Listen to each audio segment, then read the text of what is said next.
I'm Monica. I'll be your nurse today. Good morning. Could I get your name and your date of birth?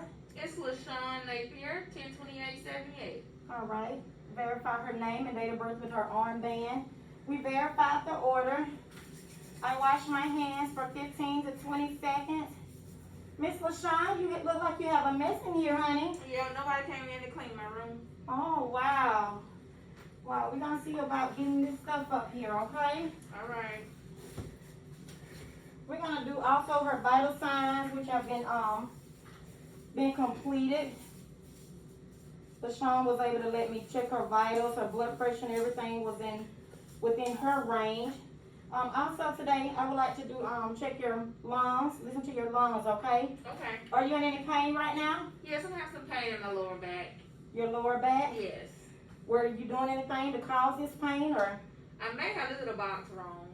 you lifted a box wrong? Yeah. When did this happen? About 2 days ago. 2 days ago? Yeah. Okay. Have you taken anything or Just some Tylenol. Tylenol? Did it relieve it? A little bit, but it's coming back. Okay. On a scale of 0 to 10, what would you rate it? Right now it's about an 8. An 8? Yeah. Okay. Does it seem like it comes and goes, or Yeah. if you change your position, does it get better? Not really. Not really. No, if I lay down, it does okay. It ease off, but if I'm sitting up, it doesn't go. Okay. It's your lower back. Yes. Okay.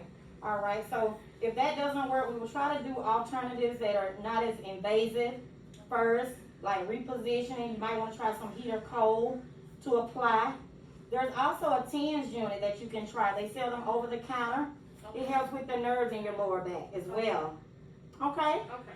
All right, but we'll let the doctor know that you're pain, and if he needs to prescribe you something else, then we'll move forward that way, okay? Okay. But I'll come back and I'll reassess you after giving you some Tylenol or whatever. We'll reassess you in about 30 minutes to an hour, okay? Okay, thank you. All right, first I want to listen to your lungs. Do you have any respiratory issues, asthma, COPD, bronchitis? No, just seasonal allergies. Okay. All right, so we're going to listen to her lungs. We're going to start to the second space, which is the second intercostal space just below her clavicle area. Ms. LaShawn, do you mind taking a deep breath for me?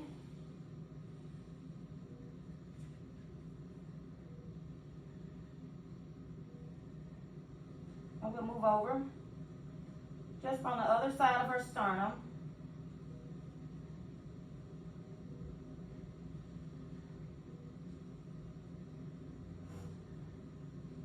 And on the left side, the left lung only has 2 lobes because of the heart cavity.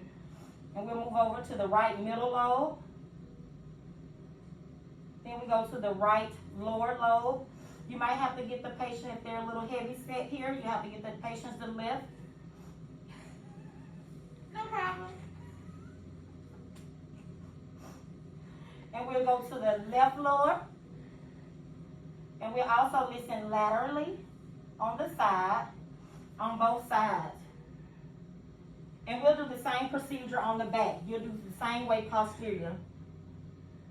Doesn't matter which side you start on, but we'll go from right lower, right upper, left upper. Getting the patient to take deep breaths.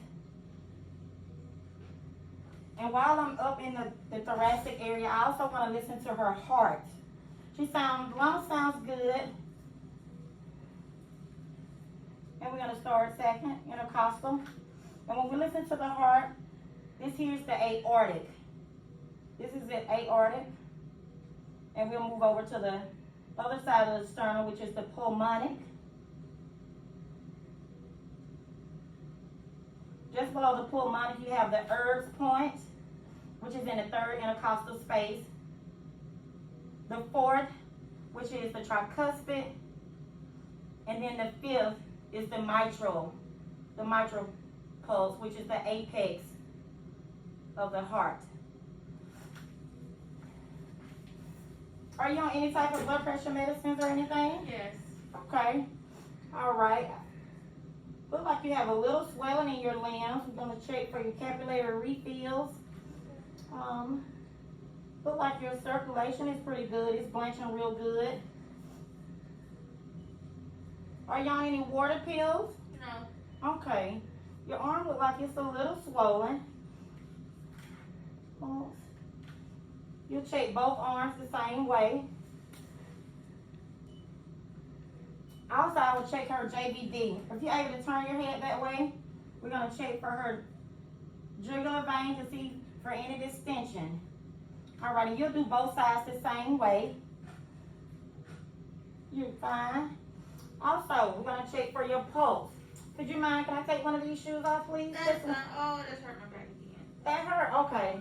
So here, since she has back problems, we'll check the pulse on top of her foot, which is the pedius, posterior pedius, whatever that pulse area is. We'll check it on the top. You'll start right there at the second toe. You'll also go to the side and check the posterior tibia on the side and the little grudge right there behind the ankle. And as you go up, you have the popliteal pulse behind the knee.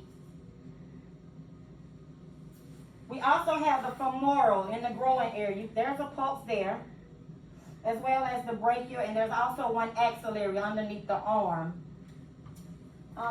Let's see. Can you squeeze my hands? And you'll check and make sure that the hand grip is the same. Pulse may be different on each side.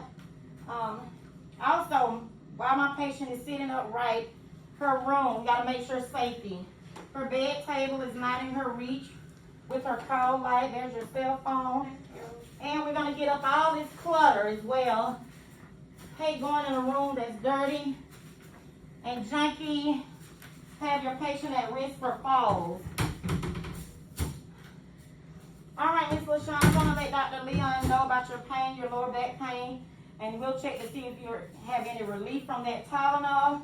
Okay. If not, we're also trying other measures, okay? Trying to turn and reposition, or I can even get your ice pack, okay? Okay. But if you need me, there's your call light. Keep your call light within reach, okay? Okay.